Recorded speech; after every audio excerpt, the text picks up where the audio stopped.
Good day, everyone. This is Mirrabelle Rico, your host number one. And this is Johan Pagba, your host number 2. And right now, you're currently watching and listening to THP Vodcast. Today, with House of Barnabas Vodcast. So, ayan, magandang araw sa iyo, partner. Magandang araw din sa'yo, partner. So for our episode for this day, ang topic na pag-uusapan natin is about responsibility. Right, partner? Yes, that's right. And to start that, partner, when I hear the word responsibility, palaging pumapasok sa isip ko na ang broad ng term na to. Well, it sure is. Yung salitang responsibility, maraming kahulugan yan.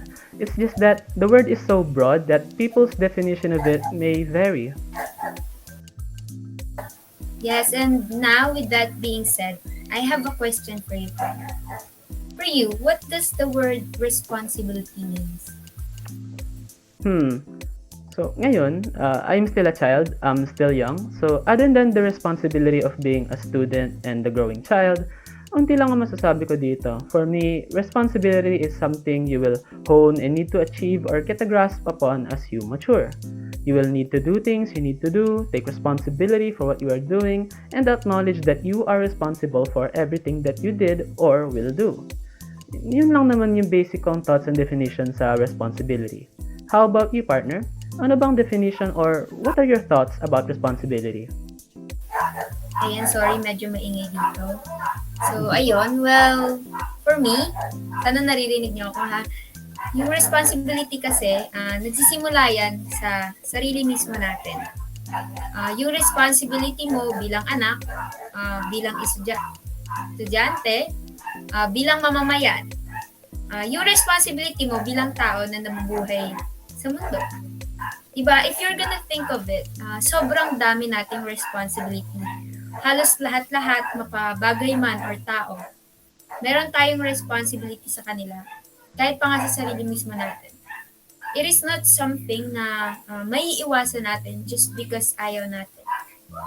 We need to learn to accept responsibilities in our lives. In that way kasi, magkakaroon ng silbi yung buhay mo. Actually, I believe pa nga na ipinanganak tayong lahat na meron tayong responsibilidad dito sa mundong to. So, let's learn to be responsible to everything we say and we do. Yun lang naman, partner. Ayan. Actually, lahat ng sinabi mo, partner, on point na on point. I have definitely learned some things about what you've just said.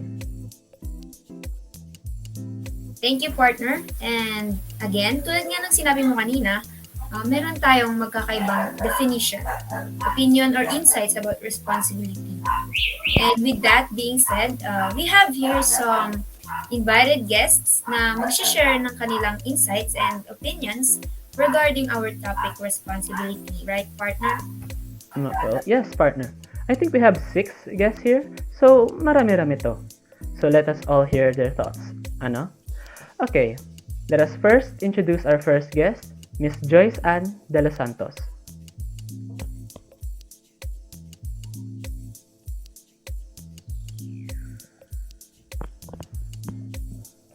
Before I start, thank you very much for having me a guest here.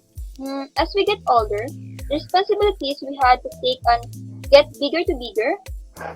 But then what exactly means responsibility? Responsibility is the obligation of an individual to perform the duty or task assigned to him. Let us understand what is responsibility and its characteristics in a detailed manner. Now that I am the most respected of my family, I am improving my studies and I'm also helping with household chores. In addition to building resilience amidst an adversity on an individual and social level, like an addiction, sidestepping responsibility may feel good in the short term, but lead to the potentially worse pain and suffering in the long term. Ayan, thank you, Miss De Los Santos. Doon pa lang sa mga sinabi ng ating first guest, unti-unti nang nagbo-broad yung definition ng responsibility. Right, partner? That's true, partner. Pumpasok na tayo sa concept ng topic na responsibility. And with that, let us continue to hear the opinions and insights of our other guests here. Okay, so for our second guest, let us hear it from Mr. Ryle Fernandez.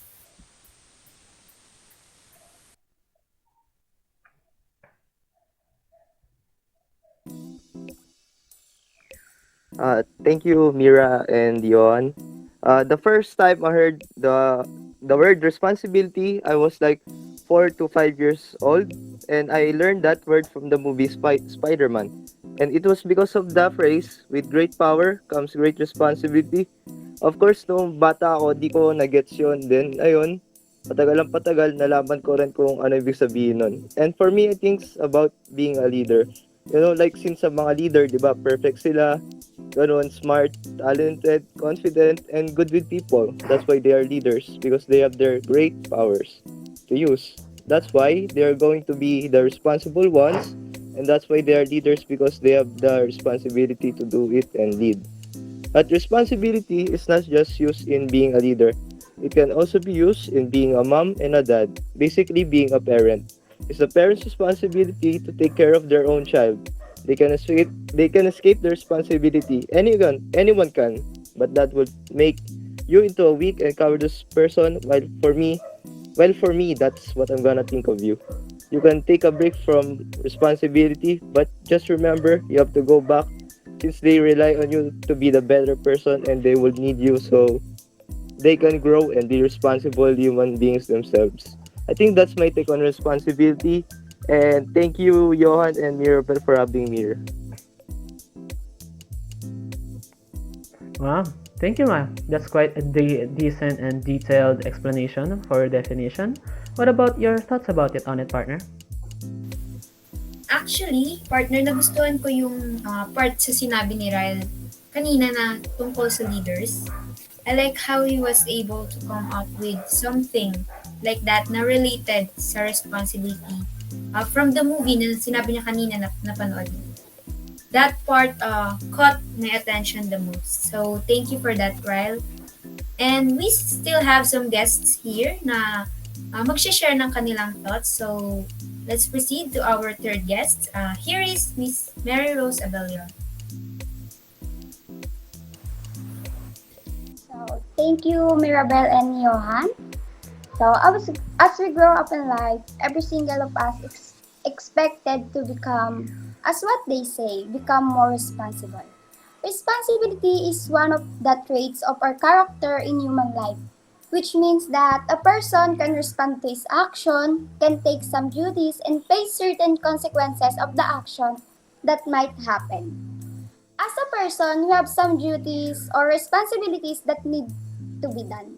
We should know our own choices and obligations made in our life. And every choices we make in our life, we need to face the outcome of our choices or decision even if that is a bad outcome. As we grow and become more mature, yung responsibility natin bilang tao mas nadadagdagan, mas bumibigat at mas lumalawak. We take full responsibility for everything we do and for every action. We cannot just call our parents and make them solve our problems. We are asked about bigger and more important matters by our parents, teacher, or etc. because they believe that we are good enough to handle the situation. Generally, responsibility is the ability to respond. We are all responsible for our actions, attitudes, choices, and behaviors. We do not control anything. Someone said that you are not responsible for the problems, but that might happen, but you are responsible for the part of the solution. Kung di natin i-take or di natin alam kung ano yung responsibility natin, hindi tayo mag-grow as a person kasi responsibility is a part of growing up. Yun lang. Thank you. Thank you, Johan and Mirabelle, for having me as a guest here. And thank you as well, Maryrose, for sharing your thoughts. And for us to continue, so let us continue to our fourth guest, Miss Stephanie Sanchez. Hello, rinig ako? Nag-feedback yata ang mic mo. Rinig ako? Ayan, okay Yes. na. Okay. You can proceed na. So, Thank you for having me as your guest and for asking for my opinion. And now, they say responsibility weighs more than the heaviest objects in the world combined. We become responsible the moment we start making decisions, the moment we start taking our first steps into independence, and the moment we start choosing which path we'd like to walk on. Now, the other guests have tackled um, different responsibilities, but I think that we should be aware too that there is a responsibility that exists between the person, between the people around you and your relationship with them. Like for example nga is yung parenthood, you being the eldest in your siblings, ganon. Like you're responsible to be a role model to them. You're responsible in helping them in helping them mahulma yung character nila. Kasi di ba ikaw nga yung parang role model nila. Ikaw yung unang titignan nila besides your parents. So, ayun. You become obligated when you become involved with someone because you are no longer expected to just think of yourself but think of the latter too. So, you become responsible for your own people. And I want to share a quote from Shakespeare. It says that an easy is the head that wears a crown. So parang ini-imply doon na ayun, yung mga responsibilities mo, ayun yung parang corona mo as a person. Because it builds you. It builds you up. Our responsibility is an endless cycle, one after the other, every time. You can't possibly walk away from a responsibility and expect that there aren't new ones to come. So, ayun. That would be all for me. Thank you. Ayan, thank you very much, Stephanie. Grabe, partner. I like everything she said. Yun yung mga thoughts na hinahanap ko about responsibility. And nasabi niya yung lahat. Sobrang on point na on point. Do you agree, partner? I do agree. I also really like everything she said. And now, to hopefully continue this train of thought, let us move on to our fifth guest, Mr. Harold Marticio. And so, rinig ba ako? Yes. And so, thank you hosts for having me here. As they say, with great power comes great responsibility. Responsibility is the obligation of an individual to carry out assigned activities to the best of his or her ability. And responsibility is a trait you can take away from our being.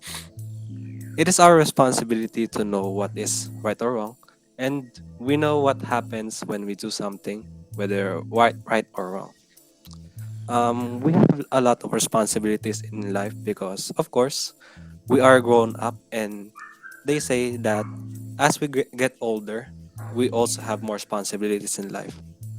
And of course, we don't lose responsibility or obligation in our lives either. As a student, I also have a lot of responsibilities in my life. Of course, I take care of my actions, and I can do my responsibilities at home and at school, of course. But in what I do, I am prepared for what will happen once I have done something right or wrong. I admit that made a mistake once, and I took the consequences, and it happened to me that I did that. That because I deserve it, and I became irresponsible. Um, but when that happened, I learned a lot, and I became more responsible with my movements, made decisions, etc. At tsaka dito natin masusukat yung maturity natin. Bakit? Kasi kung talagang na-handle na natin ng mga responsibilidad natin sa buhay, then we are mature enough. Kaya na nating tumungtong sa sarili nating pa. So, responsibility is a must. So, thank you. That's for all. Thank you. Ayan. Yung fifth guest naman natin, partner, is nirelate niya sa sarili niya, yung thoughts niya about responsibility. Oo nga, partner. Sobrang relatable nga naman kasi talaga ng topic natin, di ba? And with that, let us proceed to our last guest, Miss Marien Lyn Ballaran. Hi, thank you for having me here. I hate responsibility because for me, it is the hardest thing that you can hold on to. Responsibility requires obligations.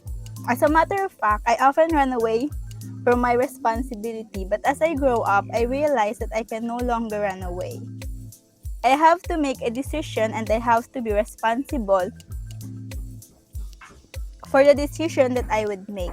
Oftentimes, when I make decision, I always make sure that it will affect myself and what I am going to do if things get worse. One of the hardest responsibility I have right now is to be responsible for my emotions. I am suffering from something unknown. It take my reasons to live, but since I don't want my family and friends to feel like they are responsible for me, I am not gonna ask for help. Because if they feel that they are responsible for my emotions, they will also be obligated. I don't want to become a burden to anyone, so I like to suffer alone. Responsibility is part of growing up, but for me, raising a child is the most difficult responsibility. Maybe the reason why a lot of parents run away from it. Also, the responsibility of being a student is quite arduous because you have to live for people's expectation. Wow, ayan. I could say our last guest has different thoughts and about responsibility unlike sa mga nauna nating guest and partner. Ikaw, partner, what can you say about our last guest? Well, nagulat ako. Actually, sa mga sinabi niya, like, what you have said earlier, hers is different from the others. But then, tulad nga din ng sinabi ko kanina, we have different stands, opinions, insights, or thoughts about sa topic natin yun. It could be either a negative or positive thought or look on the topic. Tama. Accepted na accepted yung mga sinabi ng ating last guest because why not? It is her own thoughts. That's what she feels, right? And I know there's a lot out there who has the same thoughts as what she have. Hindi dapat puro positive thoughts lang naririnig natin because negative thoughts also count. And actually, I agree with her. Most of the time, I also think like that. But then again, thank you, Miss Marien Lyn, for the wonderful thought that you have shared with us. And that's it. We have all heard each other's thoughts and opinions and lahat about responsibility. Again, thank you to our guest. Overall, I was satisfied hearing all of your thoughts. How about you, partner? Do you have anything to say? Well, I was also quite shocked and intrigued about everyone's take on responsibility. It really showcases that everyone has their own thoughts, opinion, and insights due to their own different experience, situation, and circumstances. But then, I can say na may natutunan ako sa mga sinabi ng ating guests na I've only realized nung narinig ko mula sa kanila. That's true.